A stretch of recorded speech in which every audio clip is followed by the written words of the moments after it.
எல்லோருக்கும் வணக்கம். நான் ரொம்ப நல்லா இருக்கேங்க. நீங்கள் எல்லோரும் நல்லா இருப்பீங்கன்னு நினைக்கிறேன்.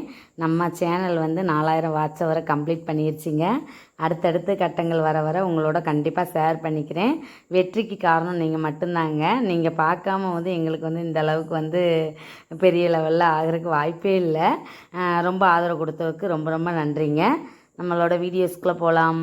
இன்றைக்கி கோழி வளர்க்க ஆசையா, சில டிப்ஸு ஓகேவா. எனக்கு தெரிஞ்ச டிப்ஸை நான் கண்டிப்பாக ஷேர் பண்ணலான்னு நினைக்கிறேன். நிறைய வீடியோஸ்க்குள்ள மாற்றி மாற்றி நான் சொல்லிகிட்டு இருந்தாலும் குறிப்பிட்ட டிப்ஸை கண்டிப்பாக சொல்லணும்னு நினைக்கிறேன். கோழி வீடியோஸ்க்குள்ளே இவ்வளோ போட முடியுமா அப்படிங்கிறது எனக்கு டவுட் இருந்துச்சு. ஆனால் மாற்றி மாற்றி ஒவ்வொருத்தராக கேட்குற கேள்விகளுக்கும் நமக்கு வளர்க்க வளர்க்க நமக்குன்னு ஒரு கருத்து இருக்கும் இல்லையா. இதை நீ அடுத்த வீடியோஸில் சொல்லலாம், இதை அடுத்த வீடியோஸில் சொல்லலாம்னு சொல்லி அந்த ஊக்குவிப்போம். கண்டிப்பாக வேறு லெவல்னே சொல்லலாங்க. வாங்க வீடியோக்குள்ளே போகலாம். ஸ்டெப் பை ஸ்டெப்பாக முதல்லேருந்தே சொல்லிட்டு வரேங்க. முதல்ல ஒரு சிறந்த இடத்த தேர்ந்தெடுக்கணுங்க. இந்த இடத்துல தான் நம்ம கோழி வளர்க்குறோம், இது நமக்கு செட் ஆகுமா, முன்னாடி இருக்குது வீட்டுக்கு பின்னாடி இருக்குது அப்படிங்கிறத நம்ம தேர்ந்தெடுக்கணுங்க. அதுக்கு வந்து ரொம்ப வெயில் படக்கூடாது. கூண்டு அமைப்போ அல்லது நம்ம செட்டோ ஏதோ ஒரு இணல் உள்ள இடத்த தேர்ந்தெடுத்துக்கணும். அந்த இடத்துல வந்து நம்ம செட்டு அமைக்கலாம், இல்லை கூண்டை வைக்கலாம் அப்படின்னு சொல்லி முதல்ல தேர்ந்தெடுத்துக்கோங்க. அடுத்து வந்து கூண்டு முறை தேவையா அப்படின்னா, கோழி கூண்டுங்கிறது கண்டிப்பாக வேணுங்க. நம்ம வந்து ஆடு மாடுக்கு வந்து ஆள் இல்லாமல் செட் ஆகாதுன்னு சொல்லுவாங்க, கேள்விப்பட்டிருக்கீங்களா இல்லையா. ஆனால் கோழி வளர்ப்பில் மட்டும் ஸ்பெஷலுங்க. நம்ம ஆள் இல்லாமையே வந்து 2 நாள் வரைக்கும் கோழிக்கு தண்ணி தீவனம் வச்சுட்டு நம்ம எங்கேனாலும் வெளியே போகலாம். அந்த மாதிரி கூண்டு செட்டப்பாக தயவு செய்து முதல்ல நம்ம பண்ணிடுங்க. அப்போ தான் நம்ம யாரோட ஹெல்ப்பையும் நம்ம கேட்க வேண்டியதில்லை. ஒருத்தவங்ககிட்ட சொல்லி நம்ம ஒரு நாளைக்கு பார்க்க சொன்னாலும் அவங்க கண்ணும் பற்றும், அவங்கள நம்ம ஹெல்ப் கூப்பிட வேண்டிய ஒரு அவசியம் வந்துடுது இல்லையா. அதனால் முதல்ல வந்து மெயினான விஷயம் என்னென்னா, கூண்டு அதாவது எப்படி கூண்டுங்கிறத நீங்கள் முடிவு பண்ணிக்கோங்க. நான் பெஸ்ட்டு வந்து எச்சம்லாம் கீழே விழுகிற கூண்டு தான் நான் தேர்ந்தெடுத்து வச்சுருக்கேன். அதுதான் பெஸ்ட்டுன்னே சொல்லுவேன்.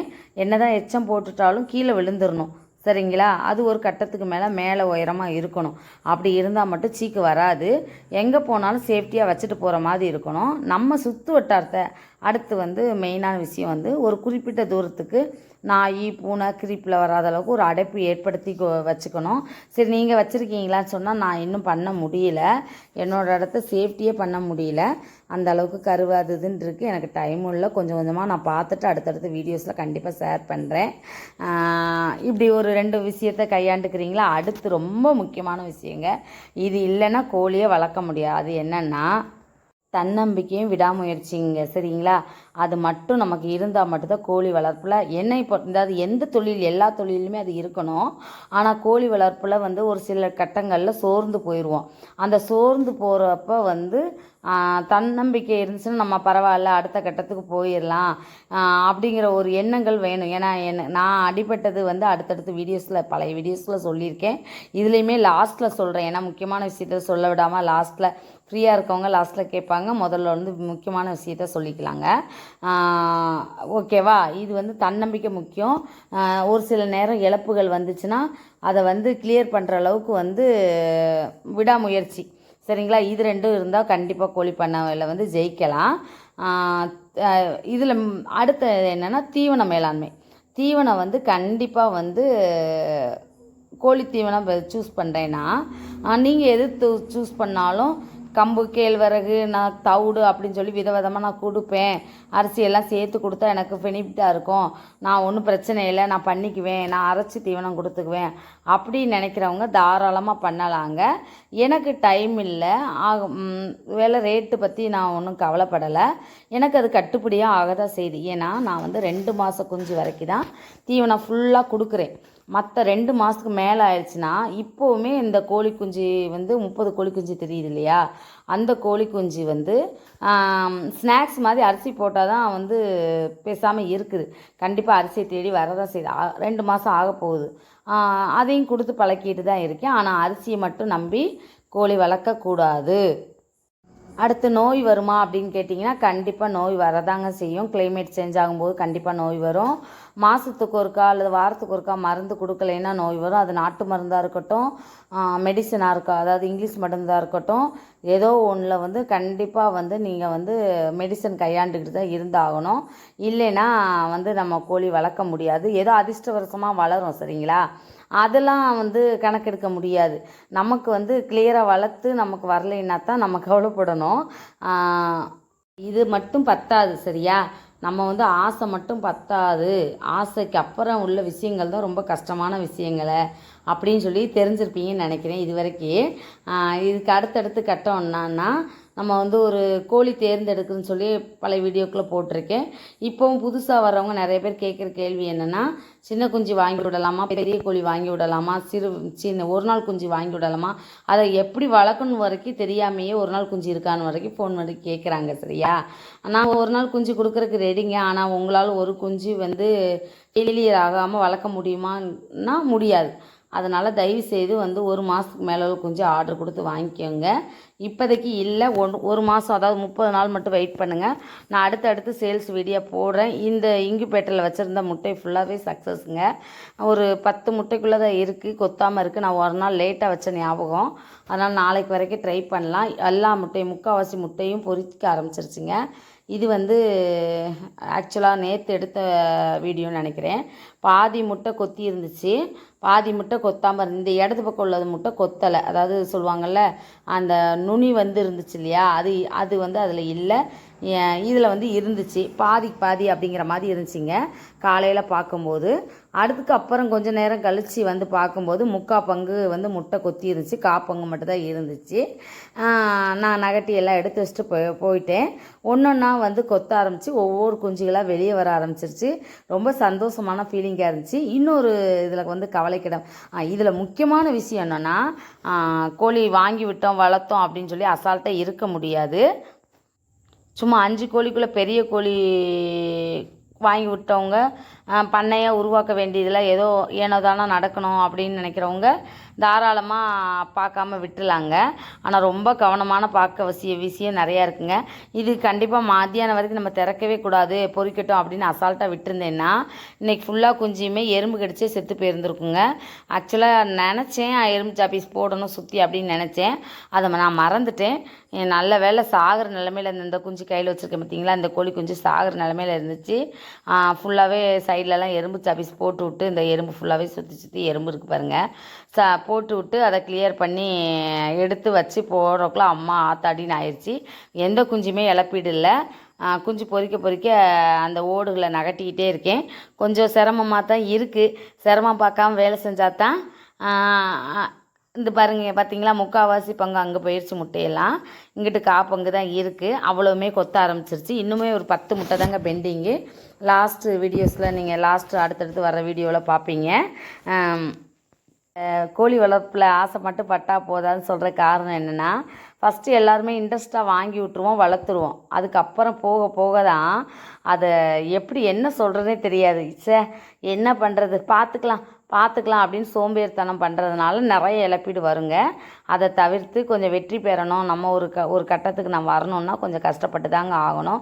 ரொம்ப கேர்ஃபுல்லாக நான் கொண்டு போயிட்டுருக்கேன். என்ன காரணம்னா, இந்த விஷயத்த கண்டிப்பாக ஷேர் பண்ணிட்டேன்னு சொன்னேன் இல்லையா, என்னோடய கோழி பண்ணைக்கு வந்து செலவு பண்ண விஷயங்கிறது நிறையாங்க. ஒரு 2 வருஷத்துக்கு முன்னாடி நிறையா கோழி குஞ்சு வாங்கி விட்டது, நிறையா ரேட்டுக்கு வாங்கி விட்டேன். ஆக மொத்தம் ஒரு 50,000 நட்டத்துலேயுமே வந்து உட்காந்து ஐயோ கோழி வளர்த்ததே போதும் அப்படிங்கிற நிலைமைக்கு வந்த அளவுக்கு கொண்டு வந்து விட்டுட்டு, லாஸ்ட்டில் ஒரு 20 கோழி என்னமோ தாங்க மிச்சம். அது வந்து மரத்தில் அடைய ஆரம்பிச்சிருச்சு. சரி, நம்ம முன்னாடிலாம் 10 கோழி 20 கோழி மரத்தில் அடைய தானே விட்டோம், இருந்துட்டு போகுதுன்னு விட்ட நேரத்தில் பூனை வந்து ஃபுல்லாகவே கடிச்சு கழுவிட்டு 4 பொட்டை கோழியும் சேவல் ஒன்று தாங்க இருந்துச்சு. அதில் வெள்ளைக்கோழி 1, கருங்கோழி 1, 2 சாதா கோழி 1, அதுவும் முட்டையிடாத கோழி எல்லாமே இருந்துச்சு. ஒரு சேவல் 1. இதை வச்சு வந்த பண்ணை தாங்க இது. இடையில கூட 300 குஞ்சு காலி அப்படின்னு சொல்லி போட்டிருந்தேன். அதாவது காரணம் என்னென்னா, மழை காரணம் ஒன்றுங்க. வீட்லேயும் ஒரு சில பிரச்சனைகள், கொஞ்சம் கஷ்டங்கள், உடம்பு சரியில்லாமல் போகிறது, ஏதோ ஒரு பிரச்சனைன்னு வைங்களேன், வரும்போது நம்ம வந்து மைண்டு வந்து அப்செட் ஆகிருக்கும்போது நம்ம அதில் கவனம் செலுத்த முடியாமல் போனது ஒரு காரணங்க. மழை ஒரு காரணங்க. நோய் வந்து வந்த உடனே நம்ம போய் அதுக்குள்ளே ட்ரீட்மெண்ட்டை எடுத்துருக்கணும். முத்தின பிறகு ட்ரீட்மெண்ட் பண்ணால் வேஸ்ட்டுங்க. இதுவுமே 2 கோழியோட குஞ்சுகளோடு அலையும் போது நிறைய பேர் கண்ணு பட தான் செய்யுது. ஏற்கனவே தொட்டியில் விழுந்து 2 குஞ்சு செத்து போச்சு. நான் ரொம்ப கேர்ஃபுல்லாக தான் இருந்தேன். இன்றைக்கி என்ன ஆயிடுச்சுன்னா, காலையில் எங்கள் வீட்டுக்காரர் மாடு தண்ணி குடிச்சிட்டு போகும், மேலே தண்ணி ஊற்றாம விட்டாங்க. இன்றைக்கி ஒரு கருப்பு குஞ்சு, பெரிய குஞ்சுங்க. ஆக்சுவலாக வீடியோவில் எடுத்து போடுவோன்னு பார்த்தேன், எடுத்து வச்சேன், மனசே கேட்கல. அதை என்னத்தை வீடியோவில் போடலைங்க. ஆக மொத்தம் ரொம்ப இவ்வளோ தூரம் கஷ்டப்பட்டு வளர்க்குறோம், ஏதோ ஒன்று வந்துக்கிட்டு தான் இருக்குது. அடைச்சி போட்டாலும் கொஞ்சம் அதை விட இது கொஞ்சம் நல்லாவே இருக்குன்னு வைங்களேன். எப்படியாவது கோழியோடய விட்டு செட் பண்ணிடலான்னு தோணுது. இன்னொருத்தவங்க கமெண்டில் பண்ணியிருந்தாங்க, சுதந்திரமாக அலைய விடுறது தான் நமக்கு சேஃப்டி அப்படின்னு சொல்லி. இந்த ஒரு கேள்விக்கு நான் அவங்ககிட்டே டைரெக்டாக பதில் சொல்கிறத விட வீடியோலேயே சொல்லலாம்னு நினச்சேன். அடைச்சி வளர்க்குறதுல சுதந்திரமாக வளர்க்குறதுனா நம்ம ஒரு 5 கோழி 10 கோழி வச்சுருந்தோன்னா சுதந்திரமாக விட்டுடலாம். இப்போ என்னோடய எண்ணிக்கைனே பாருங்கள், 4 கோழி அடை வச்சா 120 ரூபா கோழி, 200 கோழி, அந்த மாதிரி எண்ணிக்கை கூடும்போது எப்படி சுதந்திரமாக விடுவீங்க? விட்டால் பக்கத்தில் இருக்கவங்களாம் நம்மளை சும்மா விடுவாங்களா? அதுக்கு மனசு கோணக்கூடாது, அதுக்கு வலிக்கக்கூடாது அப்படின்னு நினச்சோம்னா நம்ம யாருக்கா சேல் பண்ணி தான் நம்ம இது பண்ணிக்கணுமே வெளியே ஃபுல்லாகவே கோழியை வளர்க்க முடியாது. நமக்கு அந்த இட சோர்ஸ் கிடையாது. நம்ம பழைய காலத்தில் இருந்தோன்னு வச்சுக்கோங்களேன், வருமானம் ஒன்று பார்க்கவே முடியாது.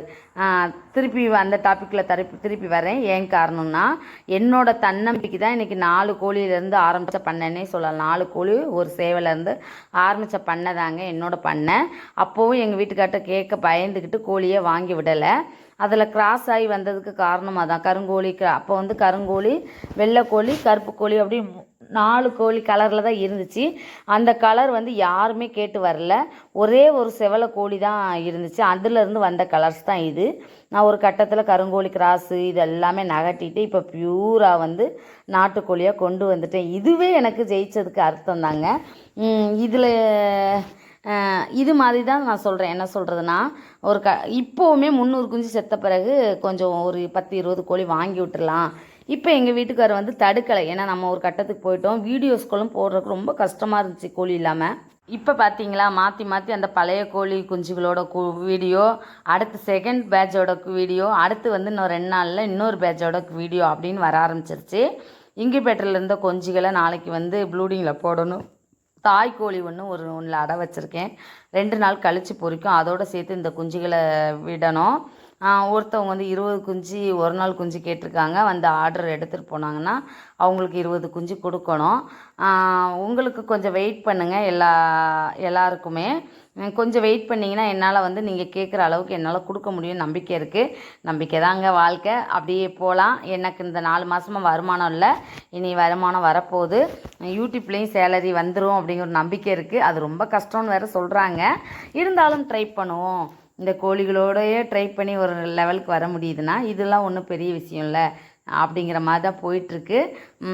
கோழி வீடியோஸ்கள்லாம் போட்டு சக்ஸஸ் பண்ண முடியுமா அப்படின்னா என்னால் முடியும் அப்படிங்கிற ஒரு தன்னம்பிக்கை எனக்கு இருக்குது. அதே மாதிரி நீங்கள் கோழி வளர்க்க ஆசை மட்டும் பட்டாது. நீங்கள் அதுக்கு ரிஸ்க் எடுக்கணுங்கிறத நான் சொல்கிறேன். ஆசையோடு சேர்த்து ரிஸ்க் எடுங்க.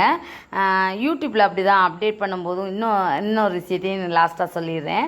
அப்டேட் பண்ணும்போது கூட நிறைய பேர் ஹெல்ப், அதாவது எங்கள் வீட்டுக்காரையும் பையன் ஹெல்ப்லாம் கேட்டேன். அவங்களாம் சொன்னாங்க, உனக்கு இவ்வளோ ஆசைப்படுற இல்லை, நீயா ட்ரை பண்ணால் பண்ணு, இல்லைன்னா பேசாமல் தூக்கி போட்டு போ அப்படின்னு ஒரு வார்த்தை சொன்னாங்க. அதுக்கப்புறம் நான் கற்றுக்கிட்ட விஷயங்கள் தான் இவ்வளோ எடிட்டிங்கு, வாய்ஸ் கொடுக்கறது, அப்படி வேறு லெவலில் அப்படி ஆதரவு கொடுக்கணும்னு அவசியம் இல்லைங்க. நெகட்டிவ் வைப்ரேஷனும் நம்மளை ஒரு இடத்துக்கு கொண்டு போகுங்கிறதுக்கு நானே உதாரணங்க. இன்றைக்கி இந்த லெவலில் வீடியோ போட்டு எல்லாரோடையும் நான் நிறைய ஷேர் பண்ணிக்கிறேன்னா காரணம் நம்மளோட ஆசைன்னு வச்சுக்கலாமே. நம்ம ஒரு இதில் சக்ஸஸ் பண்ணணுங்கிற ஒரு வெறியினே சொல்லியிருக்கலாம். என்னை மாதிரி நீங்களும் ட்ரை பண்ணுங்கள். எல்லாருமே ரிஸ்க் எடுத்தால் கண்டிப்பாக ஒரு நாள் முன்னேறலாம்.